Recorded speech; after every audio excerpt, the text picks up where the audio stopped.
Una pregunta que casi todos nos hacemos a diario y es sobre las personas que quedan detenidas e inmediatamente después de un proceso corto un juez los deja en libertad. Y aquí nos hacíamos la pregunta de que por qué los jueces dejaron en libertad a un menor de 17 años sospechoso de sicariato y de varios intentos de homicidio. Eso sucedió ayer y de verdad ha generado todo tipo de indignación en la población y también el enojo en la fuerza pública.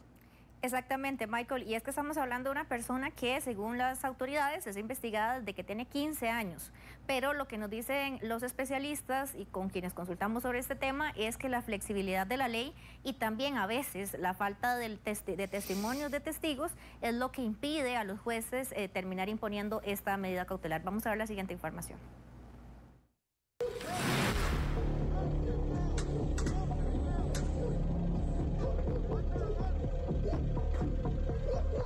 La flexibilidad de la ley y el silencio de los testigos de hechos delictivos dificultan la posibilidad de imponer prisión preventiva como medida cautelar a los delincuentes. Y esto en algunos casos los lleva a reincidir y a generar molestia en la población. Si todos hacen bien su trabajo, ¿verdad? Y el juez no dicta una resolución acorde, ¿verdad?, a los principios adecuados, está mandando un mensaje muy claro. Hay una debilidad de la aplicación de la ley. Y entonces, si se determina o se demuestra que hay debilidad en la aplicación de la ley, lo que determina es que estos sujetos lo que consideran es que no les importa, porque saben que van a quedar impunes. Entonces se manda un mensaje que es de impunidad. Por ejemplo, recientemente el OIJ detuvo por segunda vez en un año a un joven de 17 años en Punta Arenas, sospechoso de al menos 3 homicidios y 2 tentativas de homicidio.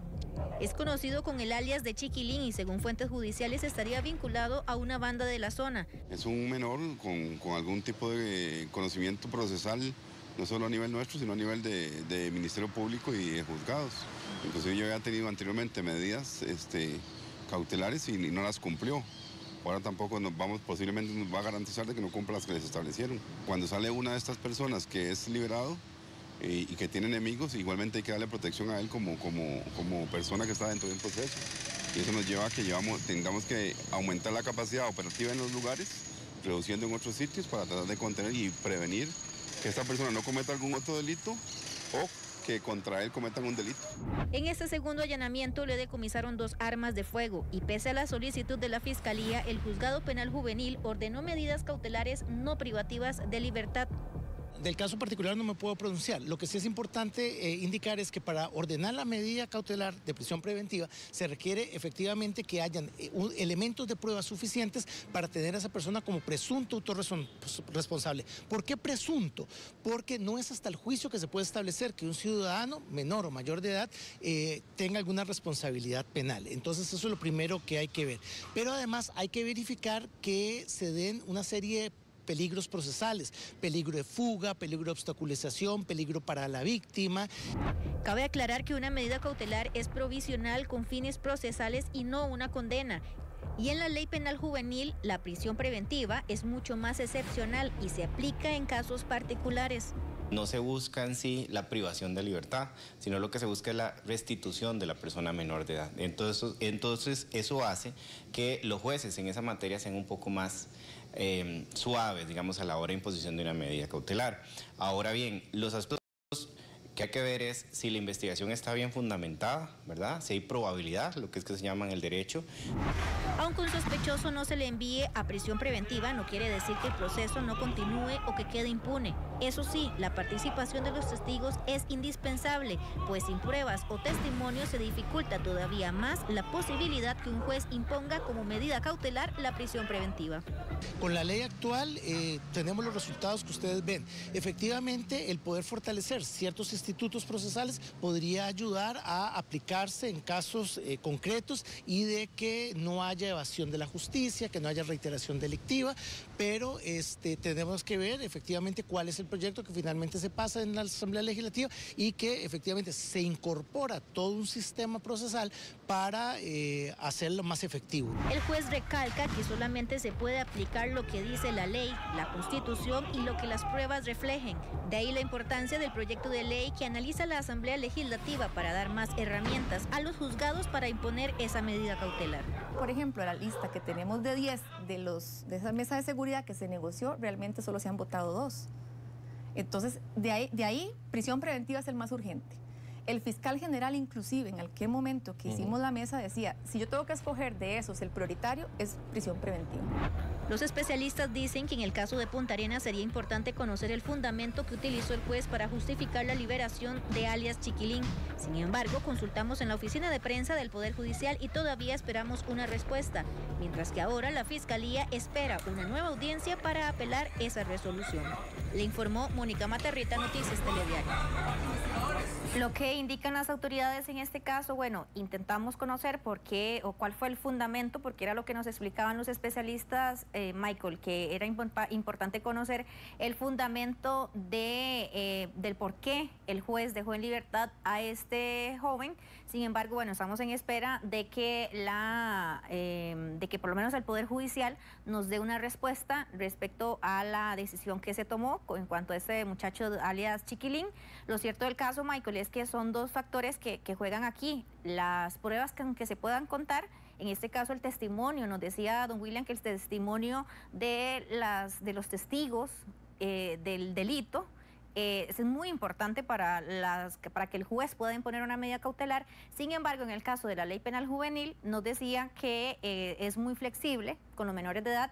En lugar de enviarlos a prisión, lo que buscan es restituirlos. Entonces, tal vez de ahí también la razón por la que a este muchacho, en 2 ocasiones, pues se le manda a la casa. Digamos, en la primera ocasión, la medida cautelar que él tenía era arresto domiciliario con monitoreo electrónico. Aún así lo irrespetó. Se le envió 3 meses a prisión preventiva por haber irrespetado, pero quedó libre. Y ahora lo que se sabe es que el juzgado, la Fiscalía solicita nuevamente prisión preventiva, pero el juzgado lo deja en libertad con otras medidas diferentes. Lamentablemente, Mónica, también cuando hemos preguntado específicamente por casos, los jueces se niegan a hablar o a dar explicaciones del por qué dejan en libertad. Entonces esto va alimentando esta sensación que yo creo que la tenemos no solo usted y yo y todos los amigos o muchos de los amigos televidentes que nos están viendo, una sensación de impunidad. ¿Cómo es posible que a una persona que ya ha pasado 2 veces, ha sido detenido, que tiene al menos 5 asesinatos de sospecha con 17 años, cómo es posible que ande en libertad? Es que es ahí donde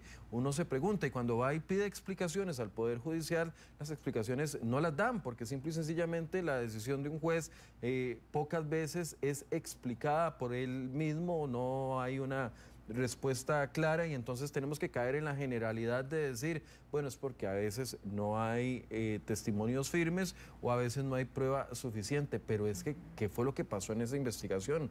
Es lo que a uno le gustaría saber, ¿por qué el juez tomó la decisión de dejar en libertad a este joven por segunda oportunidad? Las explicaciones faltan. Michael, y en materia penal juvenil es todavía más complicado porque es menor la información que nos dan las autoridades, porque estamos hablando de que se trata de menores de edad, entonces la información suele ser muy escueta la que se nos brinda a los medios de comunicación. Sin embargo, aún así, Michael, hay que recordar que en Punta Arenas no es la primera vez que esto pasa.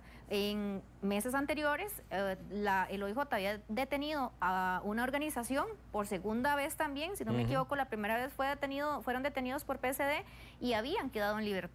Incluso familiares de las personas sospechosas estuvieron fuera de los tribunales celebrando el momento en que los habían puesto en libertad. Entonces no es la primera vez que ocurre que una persona sospechosa de X delito queda en libertad o con medidas no privativas de libertad, pese a que las autoridades que los detuvieron, háblese de OIJ, PCD o Fuerza Pública, aleguen que se contaba con toda la prueba necesaria para que fuera enviado a prisión preventiva, o que se contaba con todos los testimonios también necesarios. Sí, es muy lamentable. Todavía la Fuerza Pública ha sido más vehemente que el OIJ, aunque sí hemos escuchado a don Randall Zúñiga en algún momento mostrar su molestia por las decisiones judiciales, pero el que ha sido más vehemente ha sido la propia Fuerza Pública, que dice, bueno, es que hacemos un trabajo que es es como perseguir el gato y el ratón, y al final de cuentas, cuando logramos hacer una detención en libertad, duramos más llevándolos y teniendo a un policía ahí para que